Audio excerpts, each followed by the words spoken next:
They know all my stories. All my stories. I'm quite sure by this time. Now, I'll first of all tell you how I came to tell stories and not talk about philosophy or anything else. In India, in the evening, we used to sit round Baba like this. And Baba would point to someone and say, tell a story. Or someone else, tell a story. He didn't give us very much in the way of discourses at this time, but he made us do the work. And we got to the end of our stories. We hadn't any. We had a few Reader's Digest, and we got the stories out of that, but we really were getting in the middle, but still Baba went on. So then, one night, I had no story, and I said, I'll tell you a story I wrote when I was a little girl, and I told it to him. It was a very foolish thing to do, because he said, immediately, now, every night I'm going to give you the title of a story, and the next night, you have written the story, and you will tell the story to everybody. It's very customary in India, as you know, to sit round and tell stories. So for about a month or so, Baba gave me the most extraordinary titles for books, for stories, and they were very odd, some of them. And I had to tell a story. Now, I was able to do it because at that time I wasn't doing any of the housework or any of the things. I was watching the gate. I sat at the gate under a tree to stop anyone coming in who was coming in to disturb the ashram or anyone who shouldn't come in or anything like that. So I sat under this tree and made up stories. So that now the only thing I can do when I talk about Baba is to tell you stories about Baba, which I'm sure perhaps you'd like to hear. Now, to go back to the early days with Baba, right back to 1931, when he first came to England. He had a group of people, lots of them you've heard of. We were people who didn't know anything about anything much. It wasn't as it is nowadays. There are hundreds of books around about occult things and mysticism and so on and so on. There were some, but they weren't read. It just wasn't done. It wasn't done. Some of us had done some Buddhism and some other things, but it wasn't as it is now. You've all had books about Baba, you've read about Baba. Baba was from us. We didn't know who Baba was, in a way. We were waiting and wondering about this person who was coming. And, of course, when he arrived and took us under his wing, he had a group of about not more than 7 or 8 at that time, and maybe sometimes there were more added, but they seemed to drift away.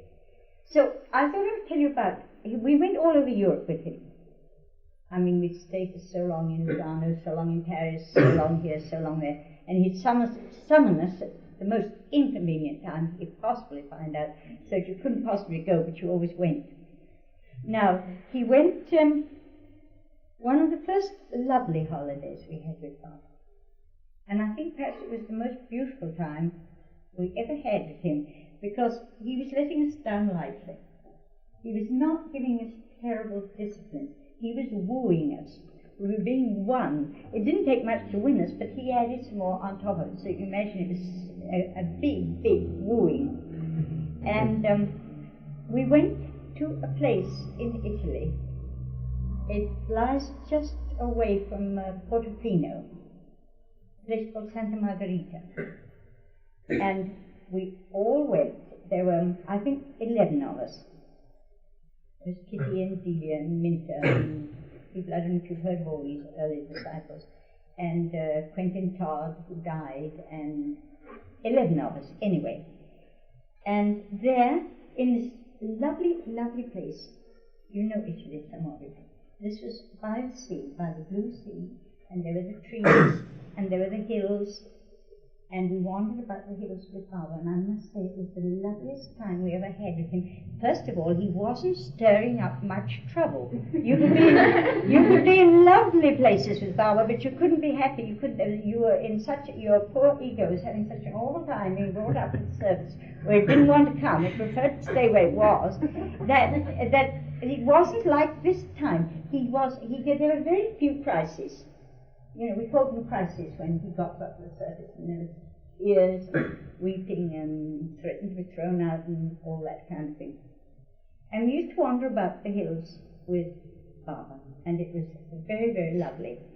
And one trip we took, perhaps you can see it, Baba was not, Baba corresponded with some of the very much younger photos I think than you have here. And he was about, I think he was 39. And he was young for 39 and moved like the wind. We had to run to keep up with him. I mean, he was so vital, so quick, and always his eyes were moving.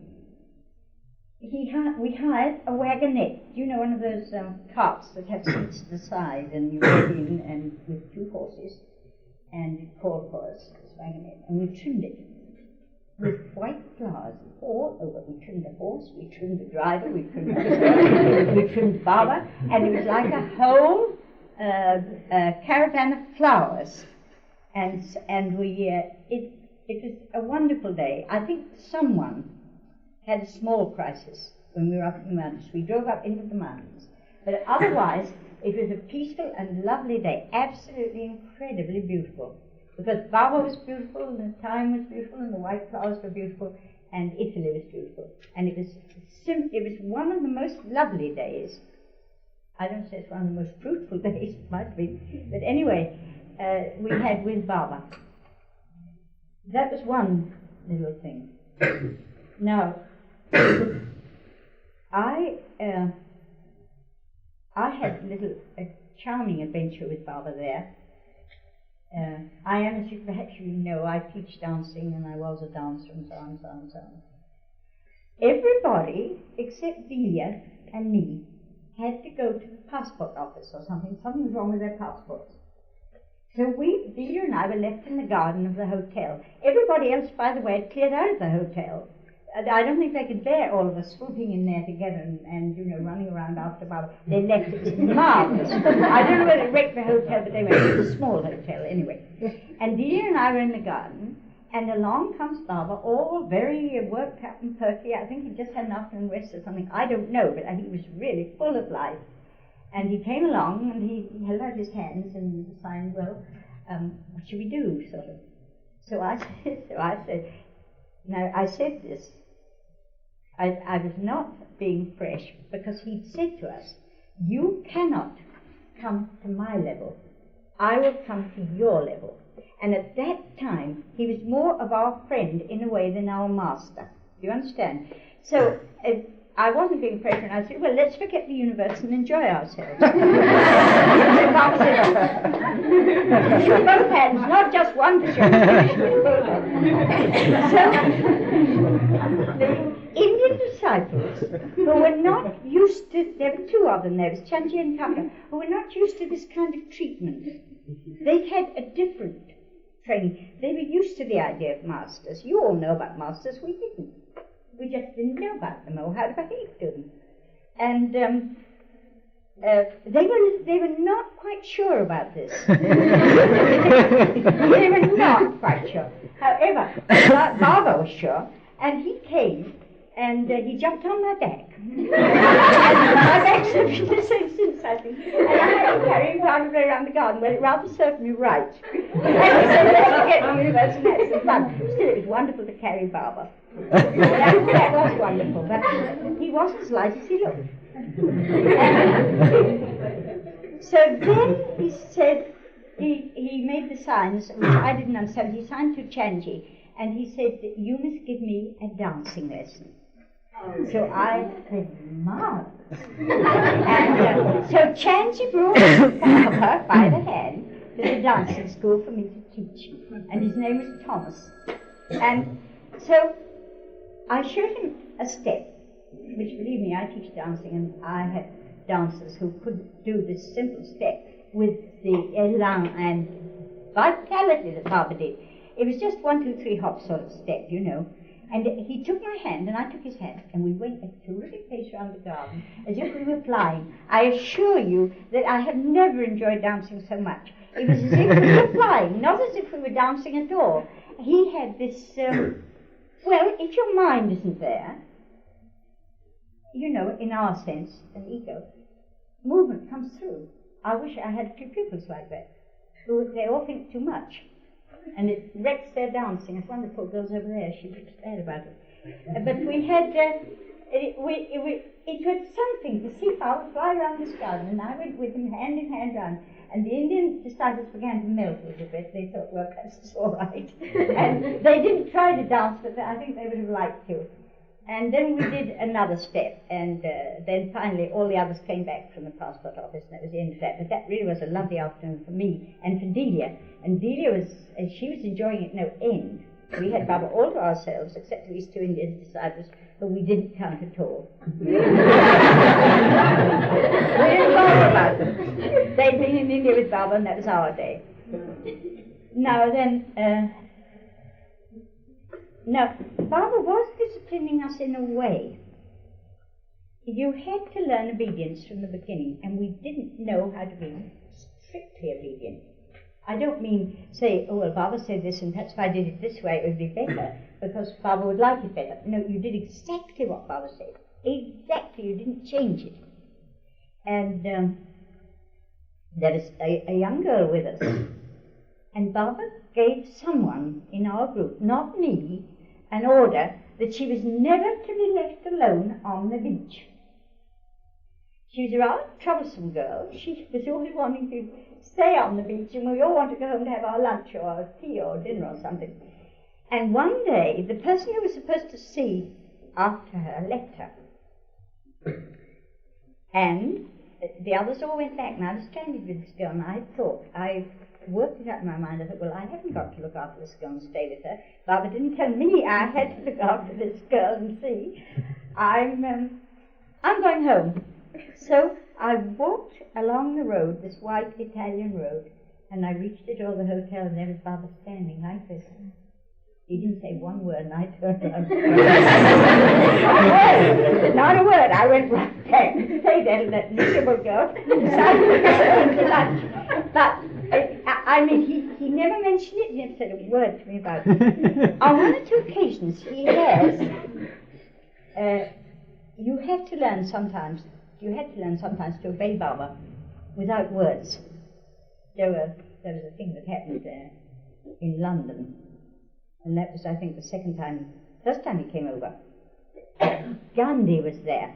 Perhaps you know the Baba came over, first time he came over, I think, on the same boat with Gandhi. And Gandhi and Baba had talks on board because they had both been to that same master, Upasani, and so on. And Baba was going to see Gandhi in London. He was going to go to his hotel. And he said, I'll take Margaret with me and Meredith and the two whatever Indian disciples were there, I've forgotten. So he said, come at 2 o'clock and you will come with me and we could see Gandhi. So I went home and regardless of cost got myself up to come and see Gandhi. Went back to the house where Baba was, and Baba didn't look at me. And the cab arrived and he walked straight past me. And I knew, without Baba telling me, that I was not to go. I didn't attempt to go, and he didn't call me, and he never said another word about it. And he'd made such a fuss about it in the morning that I was to go. But there were times when somehow he conveyed some order to you like that. Well, that was one, so I never saw Gandhi. I would have loved to, of course, because he'd come over to London with a goat and white and a lot of fuss about it in the press. Well, another thing that happened in this lovely place where we were having this wonderful holiday. Now, this was trouble for someone, but it wasn't trouble for me. We had with us someone who was, you know all about your sanskars, they're good and they're bad. The most difficult ones to get rid of, let me tell you, are your good ones, because you don't want to part with them. You're rather pleased when you've lost the bad one, you know, well, we're getting on. And if you have to discipline yourself so that you have to lose your good sanskars, that's not easy. It's more difficult. And we had someone with us who had been, well, I would say too good. who'd spent a life of goodness and kindness, but it had got rather tiresome. Well, do you know that kind of person? You meet them in certain religious communities. They have rules, and this person very much wanted to fit Baba into two patterns. He was very worried about it, and Baba didn't fit into either of them. One, his greatest ideal, I think, was an English bishop. And Baba somehow never fitted anywhere near this English bishop. But this man, let me tell you, did love Baba. This is only some kind of intellectual pride that that we all have to go through and get rid of. And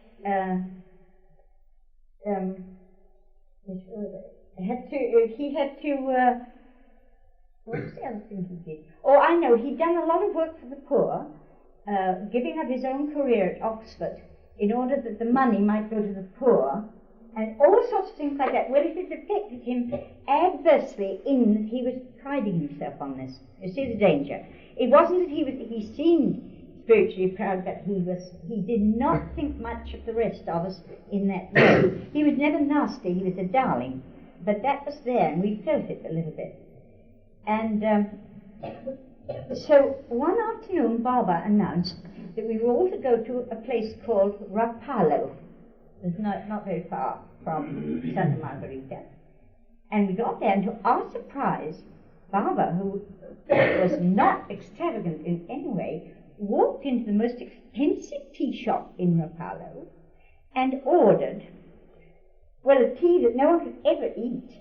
You hadn't had him to eat for a week. He ordered tea, iced coffee, cake, toast, fruit. You've never seen that. We were surprised. Well, we didn't care.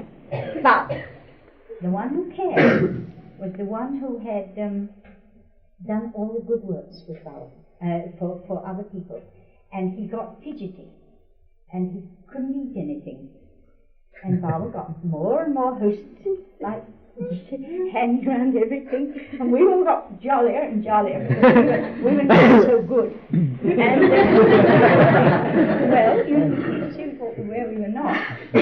And finally, this was too much for this person, and it was like the Pharisees in the Bible. Do you remember when this woman came and poured spikenard ointment over Christ's feet, and she said, "But there are the poor. This money should have been spent." She said, "That should have been spent the poor, the Pharisees." So this person said, "Father, there are so many poor people in the world, and look what we're doing, and you're doing." But Baba was sweet. Baba sort of shrugged his shoulders and said, "Oh, yes, never mind." He wouldn't take it seriously. But then the joke of the whole thing was, when the bill came, he handed it to the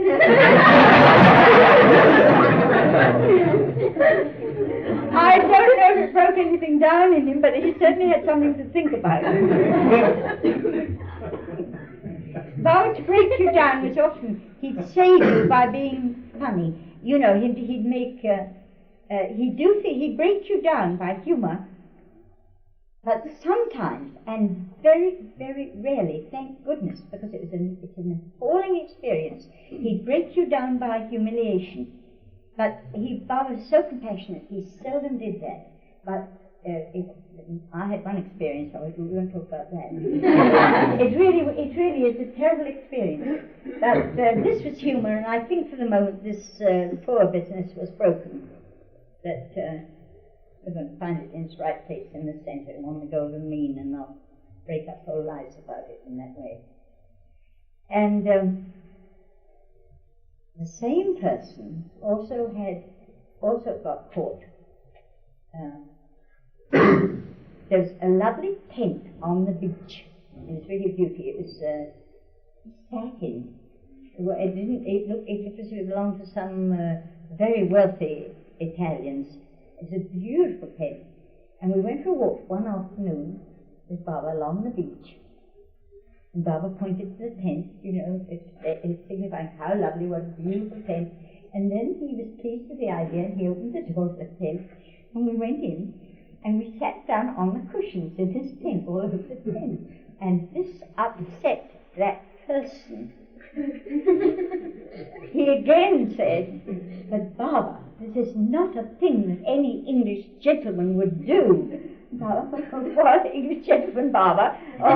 And Baba pointed round, what was this all about?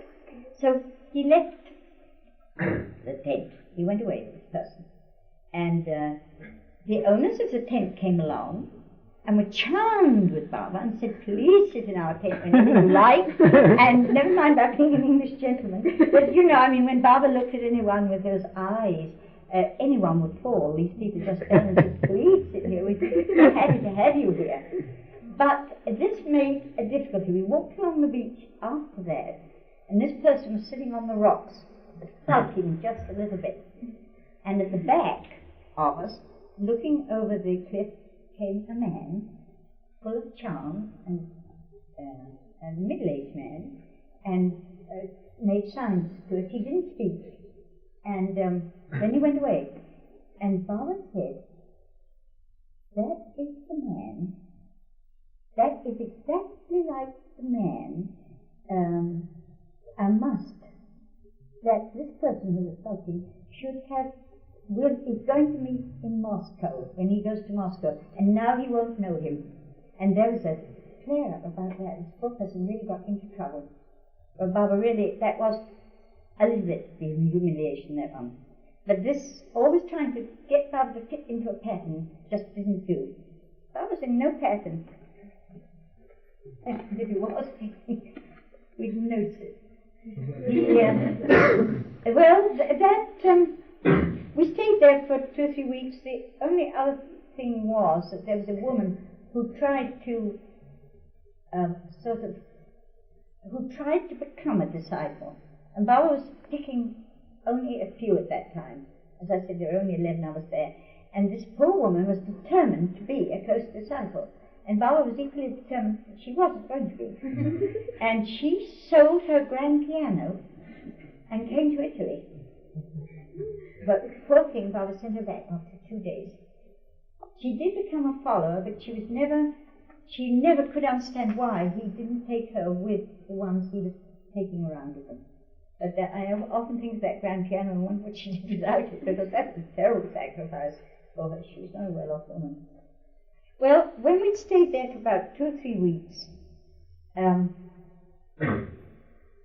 Baba went with Quentin Todd and 2 of the men disciples. He went to Assisi. You may have read about it in The God-Man. And they went to see all the places belonging to St. Francis, and Baba did some things. But I don't know exactly what did happen. It was all very mysterious when they came back. It's all in The God-Man, though. You can read about it.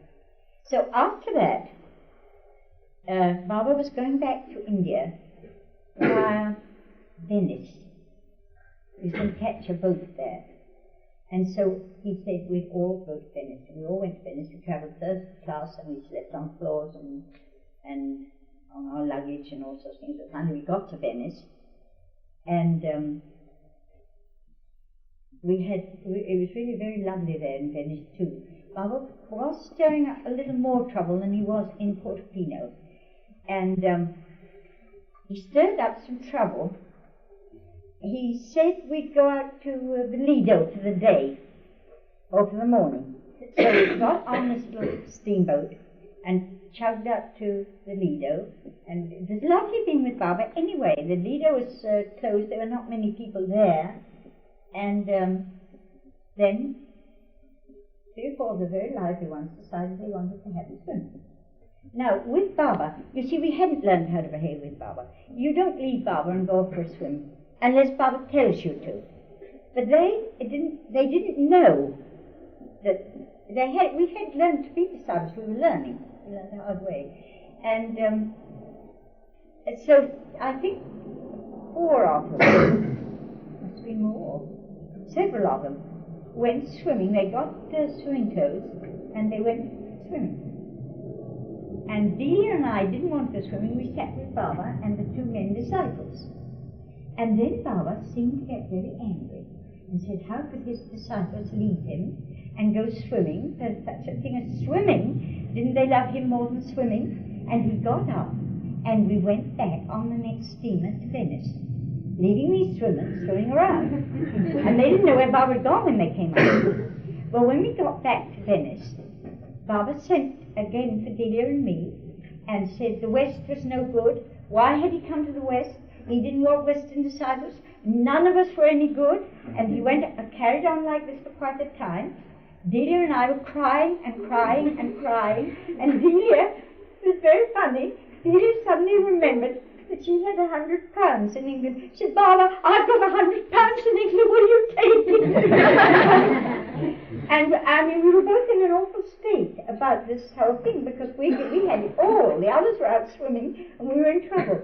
Then about an hour later, in came the others, full of, their cheeks were glowing, they'd been swimming, and they brought flowers to Baba, and in they came, and Baba welcomed them with love and kissed them, and took the flowers, and never said one word to them.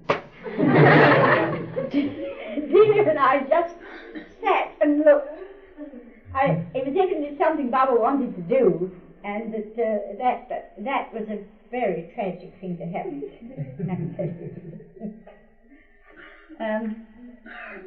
I never knew whether Delia gave him the £100 or not. That's an unfinished story. But then we went round. Then we had an evening that was so lovely. Again, it was something that you can't imagine. We went out on the lagoon at night with Baba in 2 boats. Can you imagine it? With Baba and the lagoon and the men singing, and it was not a dark night, but it wasn't a moonlight night. And that was a lovely, lovely night that we had with Baba out on the lagoon. There were moments that were very beautiful, and somehow they're more beautiful when you remember them afterwards, but that was very lovely. Then Baba had some curious connection with the St. Mark's Cathedral. He counted all the pillars. He made us count one night, and he took us down there, and we had to count all the pillars round, that surrounded, short ones. And there were 120. He said, and then he counted the domes on top. There were he said, this represents an avatar circle, 120 people. The 4 domes on top, they were, at the time, he said, the English group, the American group, and an Indian group, and some other, and the men Indian group, the women Indian group, and the Indian. He said, these are my circle. He did count a lot of other things. At the time we finished running around St. Mark's, counting all these things, it rather went out of our minds as to what he had said about it. But we only knew that St. Mark's represented the circle of an avatar. You've read about the circle in the discourses, have you? Well, you can read about it if you want to. And then, of course, there were all these photos taken there of Baba and all of us with pigeons all over it. Do you know St. Mark's Square, St. Mark's? Pigeons, full of pigeons, and sitting on Baba and sitting on us, and then Baba went back to India. And that was the end of that particular trip, which was a very nice trip. Now, I don't know when I'm supposed to stop. I told you the trip.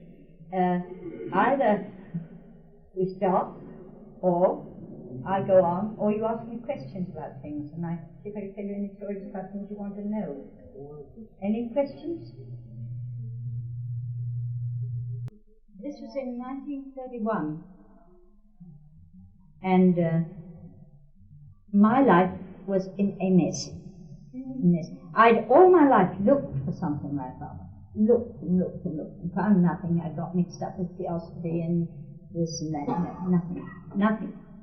And then everything in my life broke. As I said, I'm a dancer. And at that time, the great impresario died, Diaghilev.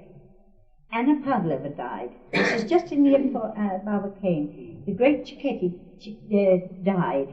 My father died. My mother died, a man I was in love with died, and there I was. And, I mean, it was really black. Black. That was just before Baba came. And I was going down to judge a competition, a dancing competition in south of England. And on the station, I met one of the most peculiar women I've ever knew. And she came up to me and she said, Margaret, where are you going, dear? I said, I'm going to judge a competition at Hastings. And she said, Hastings? And she looked all sentimental and broken down. She said, it's where I spent my honeymoon. And I've never been able to afford to go back. I said, well, listen, Dorothea, they're paying me a large sum to go down and judge these awful people. And if you like, I'll pay a fare down, you come with me. So Dorothea came with me. She had veils that flew behind, and many, many necklaces, more than you modern people have, more. She did you right in the eye. She had many necklaces, and she rattled when she walked. And we got on the train, and I said to her, Dorothea, do you go anywhere? I could go for Easter. I said, I don't want to go away with my friends. I just want to go away to the country. She said, oh, yes, dear. There's a man down in Devonshire. He has a very nice farmhouse by the name of Meredith Starr. You've all heard of Meredith Starr, have you? He was Father's link with the West. You should hear about him someday. And I'll tell you one day. And you should go down there, and you'll have a wonderful rest. So the morning I was going down to Devonshire, I was on the station at Waterloo, and my friends had come to see me off. I was off for this quiet rest, and onto the station ran this woman. She ran. The train was just going out. Her veils were flying and her chains were rattling. And she said, Margaret, I forgot to tell you, dear, you have to meditate 4 hours a day.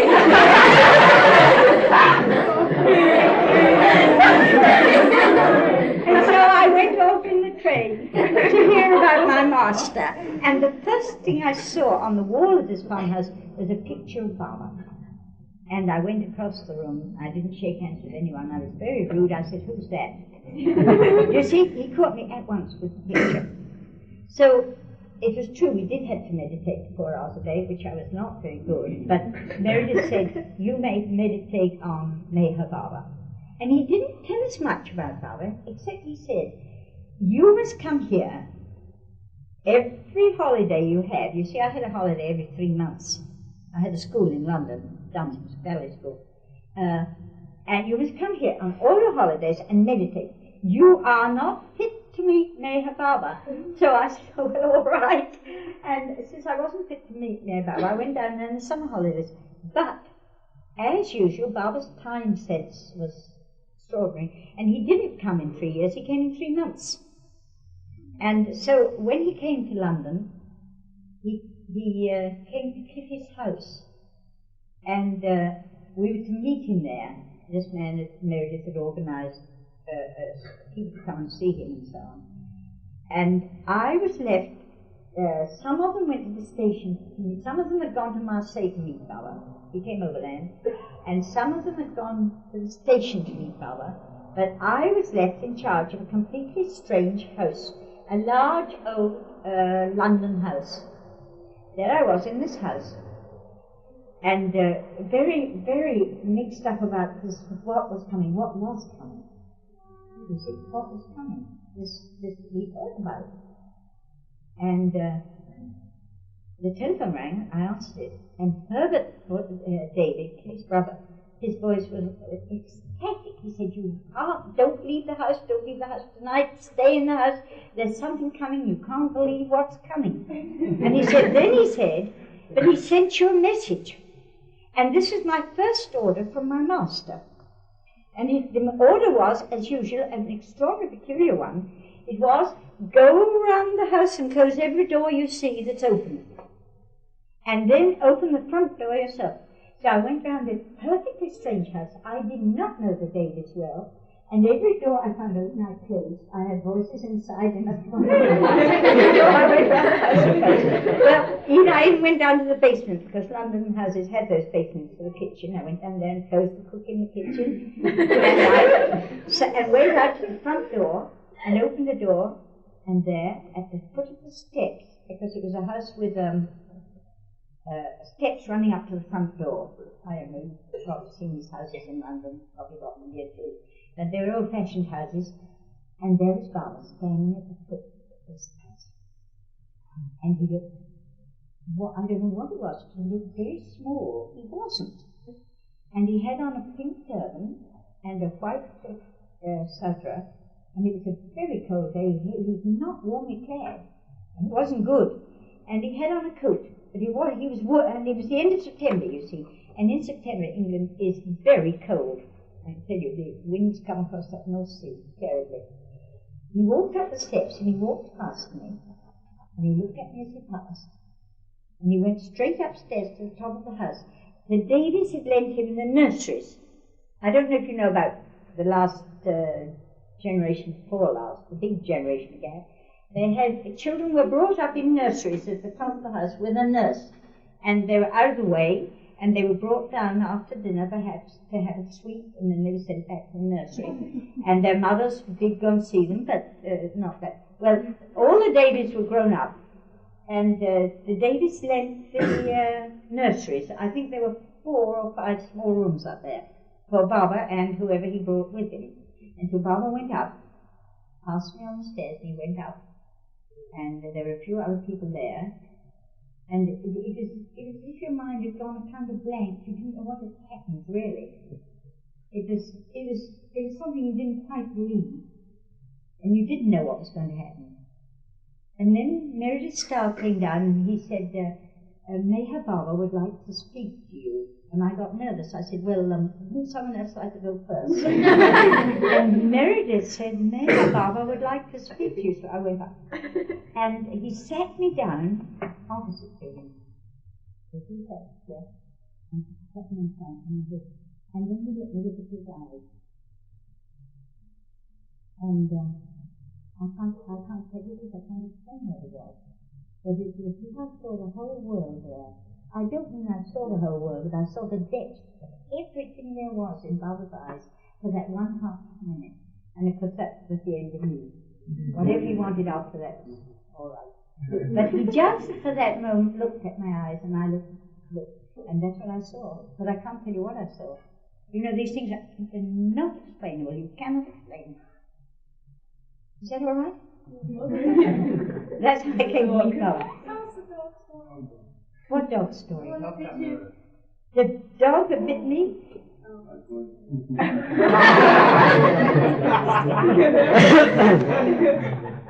Well, that's all about Baba too. Well, don't tell Elizabeth Patterson I told you, because she says I tell black stories, and this is a black story for me anyway.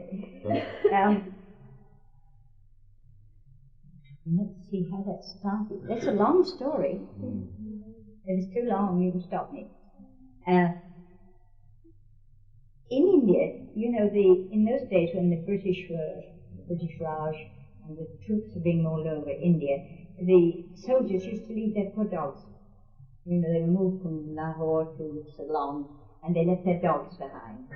And a lot of them were starving about the place. They'd come around the kitchens and the houses and try to get something to eat. And we arrived at a house in Lahore, and with all other houses being allowed to feed the dogs. Baba said, no dogs are to be fed. But the one person in the world who always was never crossed by Baba was Nera. You know that, don't you? She was trained quite differently from us. We were crossed all the time, you know, you can't do this, you can't do that. But everything that Nera, she was trained the other way. Baba told us about it. She said, Baba, there's such a nice black dog in the garden. She said, couldn't we have this dog?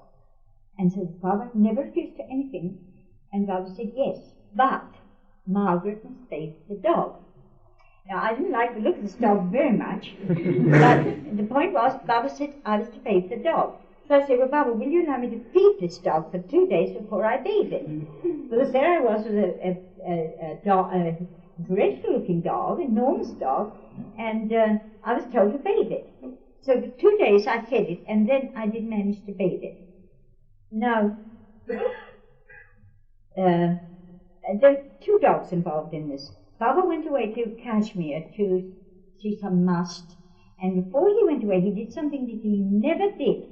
He called me and said, while I'm away, I want you, for once, to obey Mara as if I were here.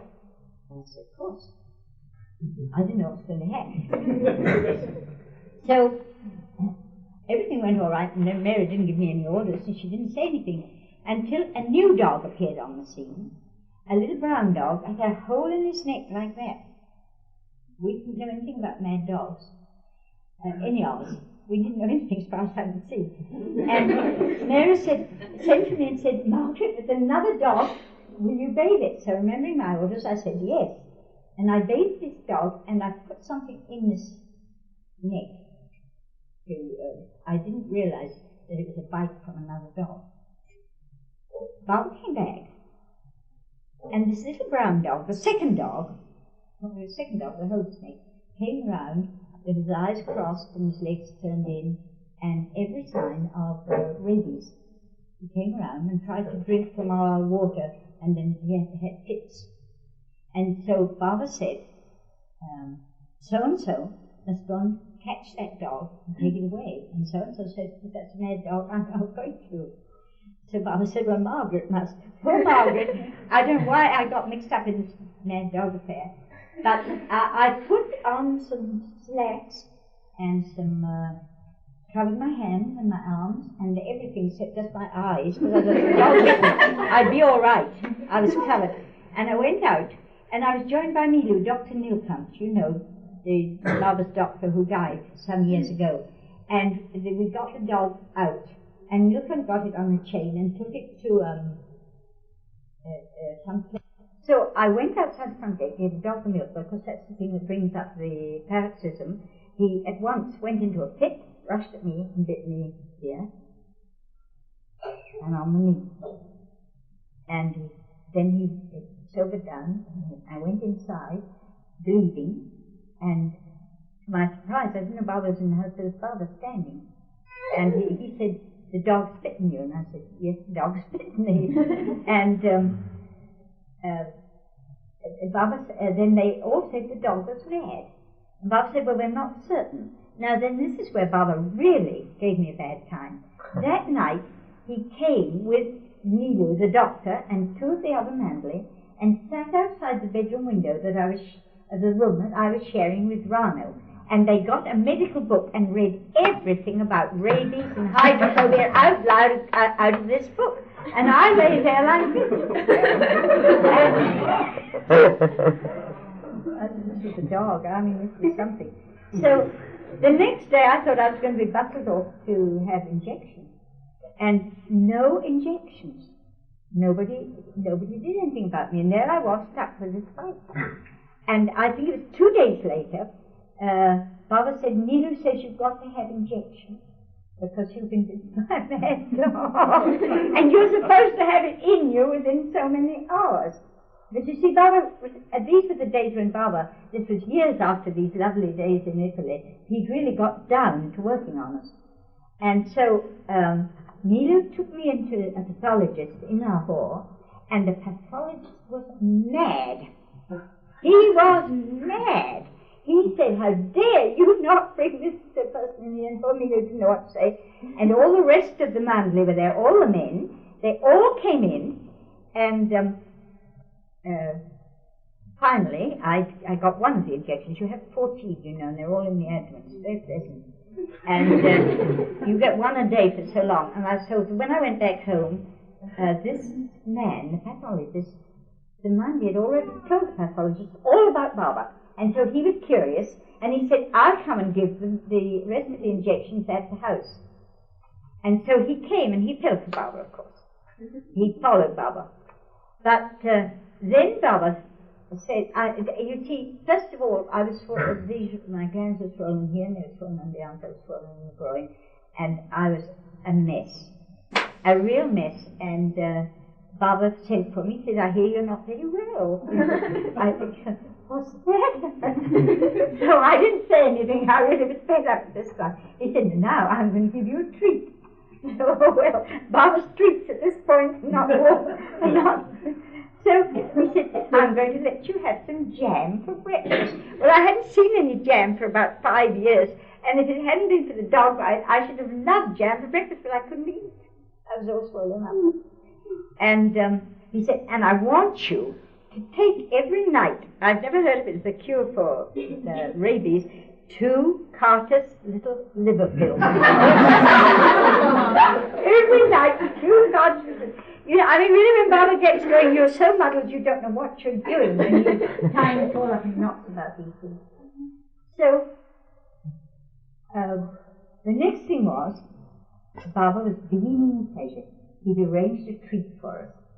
And the treat was that we could go on the bus to the Lahore Museum and the Lahore Zoo, which was 7 miles from the Lahore Museum, and 7 miles away was the Parsi burial ground. And we were going to have a trip from one to the other. On the hottest afternoon I think ever existed, it must have been about 115. And I looked, and there I was, all swollen up, and I thought, I wonder if I dare ask if I can stay at home.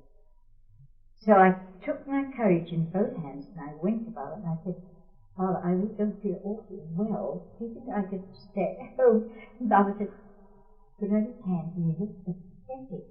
I mean, oh. Yeah, I mean, my heart was wrung. And he said, and I've arranged, he spelled on the board, and I've arranged a treat for you. So I had to go. But I must say, the only thing I remember about this whole afternoon was we saw a lovely white peacock. I didn't even go into the Parsi burial ground. I thought, let the Parsis get buried. Because otherwise, if I go into the Parsi burial ground, I'd probably stay there.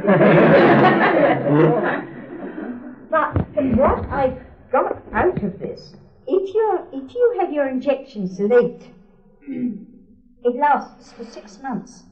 If you have them at once, it's all over in 10 days, the danger. If you have it, within a certain time, that's the latest they could possibly have given it to him. It lasted 6 months. So, what Baba did was, and this is where I was very lucky, we went back to Meherabad after leaving Lahore, and he said, Margaret's life is in danger, so she cannot leave me. So whenever he went off with the girls, I went too.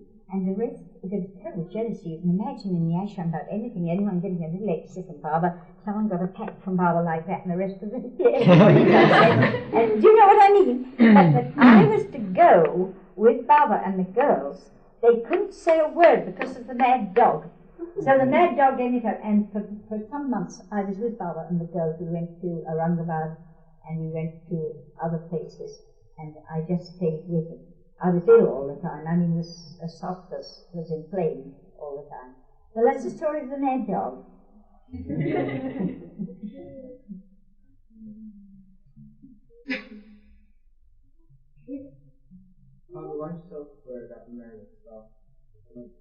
You want to know about Meredith?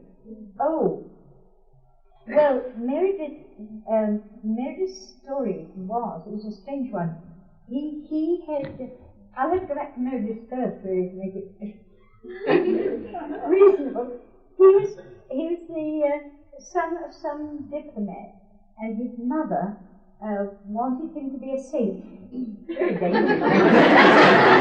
She said, the child I'm bearing is going to be a saint. And so every day she had a picture in front of her of St. John the Divine. She meditated for hours on St. John the Divine, and finally Meredith appeared. Well, Meredith got himself in a mess. Instead of finding Baba at once, he got into the hands of people who were mixed up with black magic. They'd had the black mass, and they, did ghosts and cats and all these things.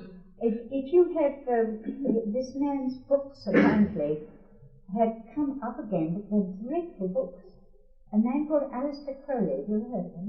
No. Well, he followed Alistair Crowley, and he was rescued. Meredith was rescued from Alistair Crowley by a man who'd been in India. And when Baba sent Rustam, Adi's brother, you've heard of Rustam, have you? Adi. Well, Rustam had a very wonderful brother, very tall, very handsome. His eyes shone. He looked like a perfect mouse, but he wasn't. So they said, but he looked like one. He was wonderful looking. Baba sent him to England to find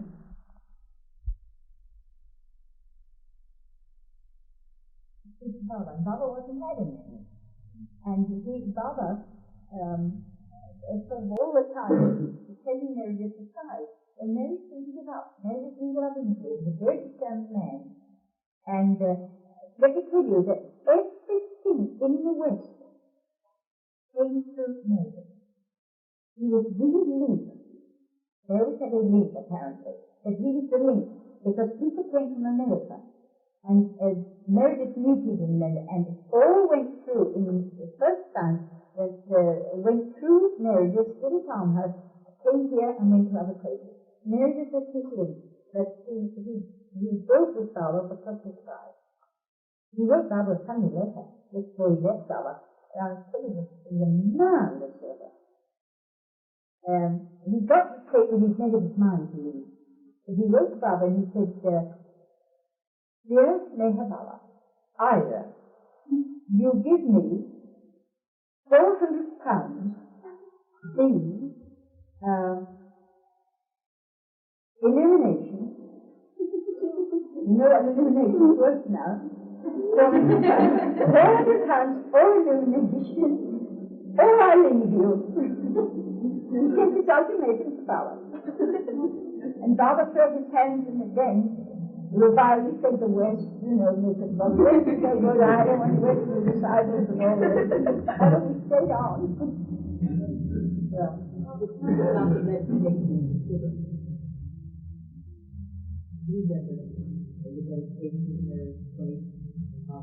Oh, that was sweet. Yes. Meredith ordered everybody to meditate. Why you want to meditate when Baba said? Because he's the only meditation. It's one of the great meditations to meditate on the personal form of the Master. Baba was there. And Meredith came and they shut some of us up in a room and some sat in the garden meditating. And Baba comes along, very, very courteous, very full of life, smiling away. And he came into the room and he was meditating and broke it all up. And he started to have some fun. And then we went to look out of the window, and there was a man painting cards, sitting. He hadn't got a shirt on because it was sunny off and they're trying to meditate. He wasn't very good, and because we hadn't been trained. It's a training to really do meditation properly. And Baba pointed to him, and then he pointed to the sugar bowl, and he took some sugar and he said, that's and one day it studied, the son meditating Baba finally, Baba enjoyed this most of the time. I think he was thinking, and finally, Quentin was very annoyed and turned around and saw Baba. He enjoyed it. And Meredith wasn't pleased about it. But I think Meredith did not understand that being with a master is the greatest meditation. You can't take your mind off it. You couldn't take your mind off Baba. If you're in the room with him or near him, you just could not take your mind off him, or your eyes.